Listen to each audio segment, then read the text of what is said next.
Hi guys, I just got done with my workout and put on my clothes real quick, my PJs. My hair's still wet. I threw on my husband's sweatshirt and I wanted to come outside before the sun went down and just absorb some vitamin D. But I also wanted to talk a little bit about, I guess, beliefs or limitations and things like that. And I'm just going to kind of ramble, so bear with me, and I hope you guys can understand. If you do follow me on Facebook, you know that my life has been a compilation of fears, doubts, anxiety, pain, tons of lacking, and loneliness. Good gosh, tons of loneliness. And it only increased with time.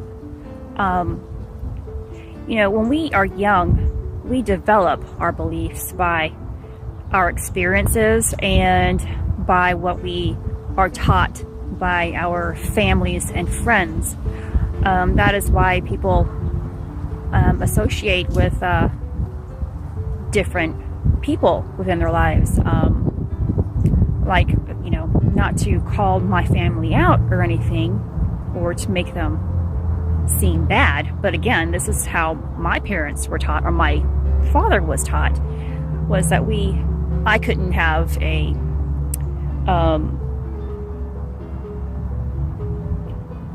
interracial relationship if I ever chose to.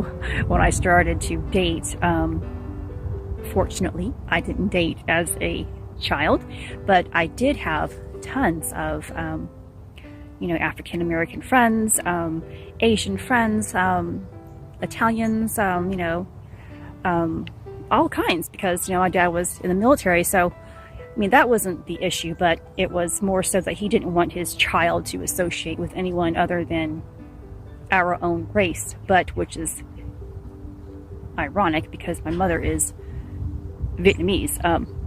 So we are an interracial couple, or my parents were to begin with.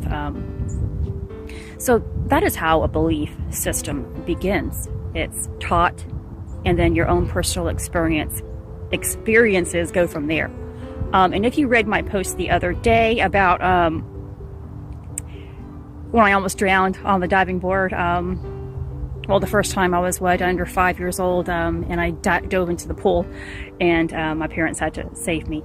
But that was the stemming point to a belief system, and it only grew and grew with time. And now something clicked the other day, because I try to figure things out of why I have certain issues in my life, and when you can figure things out, without having to go to the doctors who are going to push, you have this because of your bones are deteriorating, or all kinds of lies in your face, and tell you that there's something wrong with you, or can't figure anything out that's wrong with you. But it clicked the other day, and I have had chronic asthma since I was a little girl, and it came out of nowhere, really. And it always gets worse when I have an emotional response to something. If I am afraid, I have an asthma attack. If I am anxious, I have an asthma attack. If I laugh, I have an asthma attack, or at least I used to.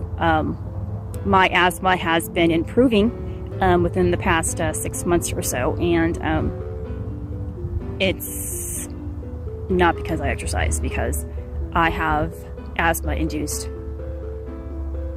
exercise-induced asthma as well, or I used to in the past anyway, and it used to be difficult to even get through my workouts. But anyway,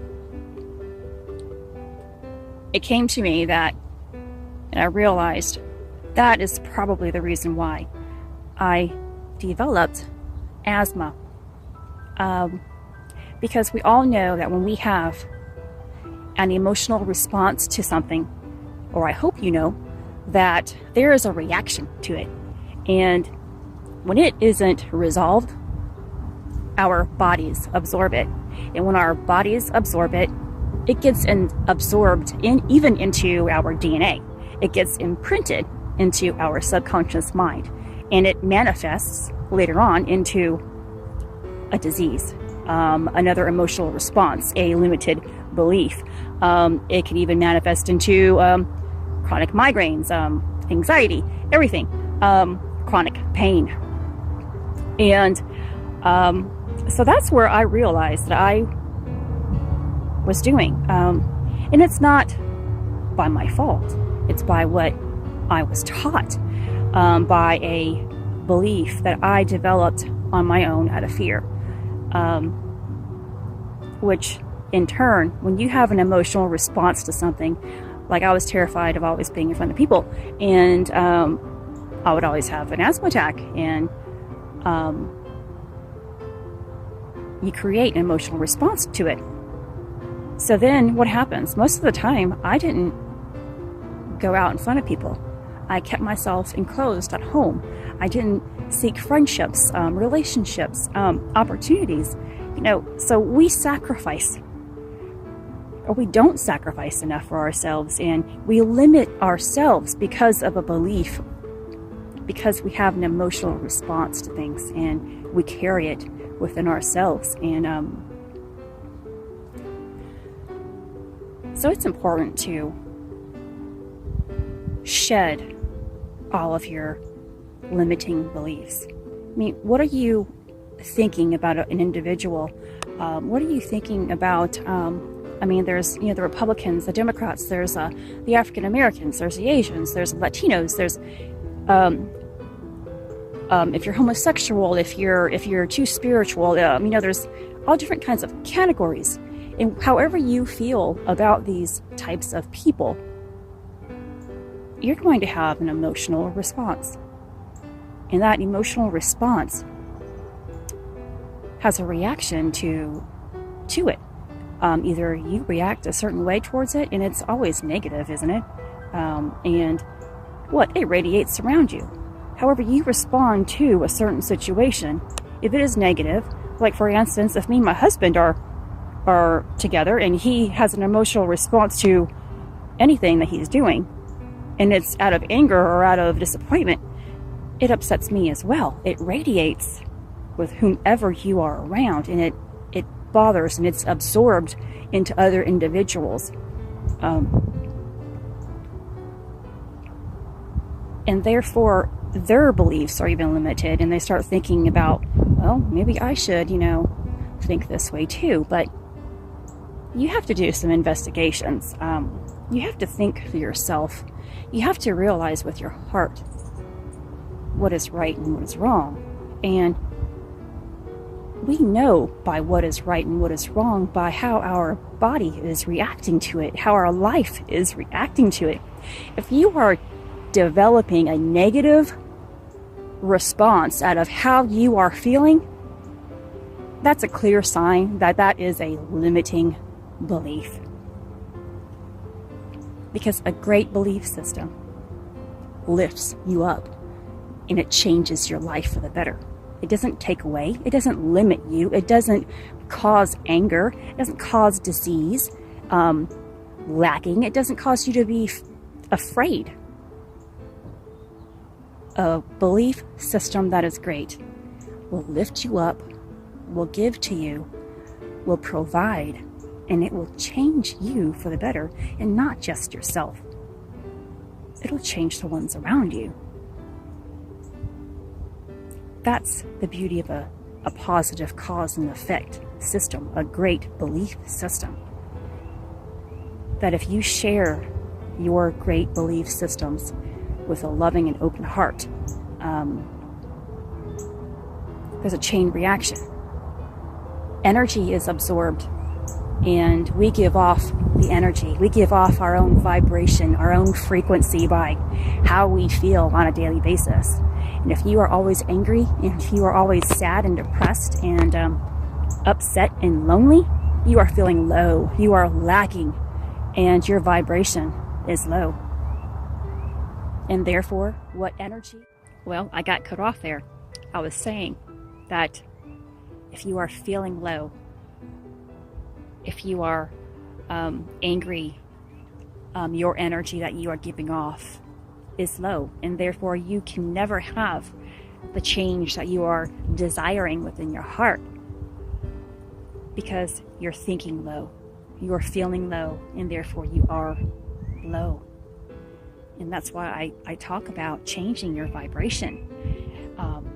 Our heart gives off a frequency. Our brain gives off a frequency. The trees are energy and gives off a frequency. Everything in this world is energy. God is an energy source that radiates within us. He is the greatest of all things, and He is love. And that's why the Bible quotes, guard your heart to love above all things.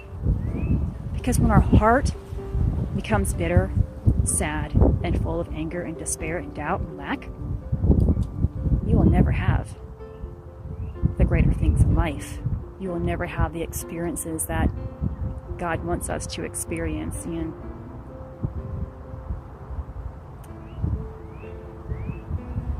it's just beautiful when you can figure where you went wrong in life and deal with it. There's a thing called karma, and it's not just what you wish upon somebody else, or if someone hurts you, it's not what they deserve later on. It's kind of called, karmic lessons. The lessons that you have to learn within your own life that will be repeated until you are successful at learning it. They will always come back, and they will always haunt you.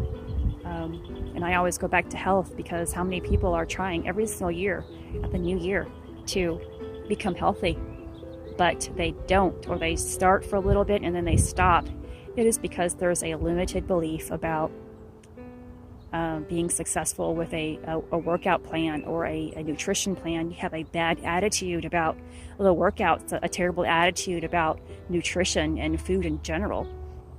I have developed a different type of relationship with food, and I know now that it's there to nourish my body and not cause disease and pain and lacking or weight gain. All tongue-tied here. So it's kind of flipping the switch. That's my term, because that's what God allowed me to notice. My light switch on the wall years ago.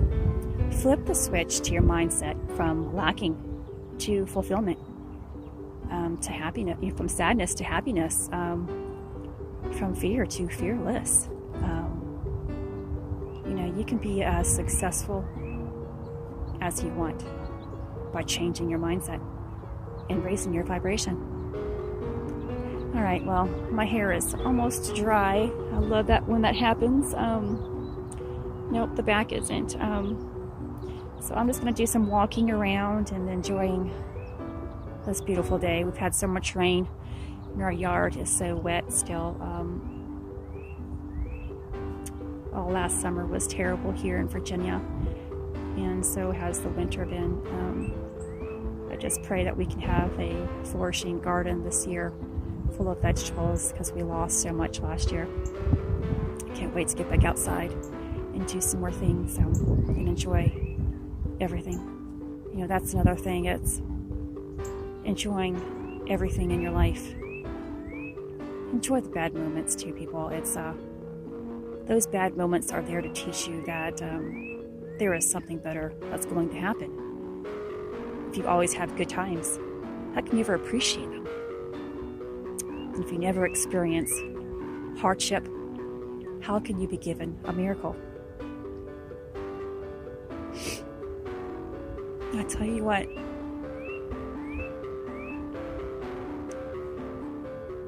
I have tons of blessings, and I have tons of miracles in my life today. It all began Yeah, of course, because God told me it was time to change, but because I started to believe. I started to understand that I was worth the change, and I took it. I saw that opportunity, and I finally took it. Instead of wishing for it in my heart, I made it happen. The thinking, the feeling, and the acting on it creates your manifestation. It creates your miracle. It creates your blessing. It creates your dreams. It doesn't matter how slow you go, how small of a step. If you keep moving forward, you'll get there. And you won't think, by the time you do, that it even took you that long. Life is a miracle. Enjoy it. Take care, guys.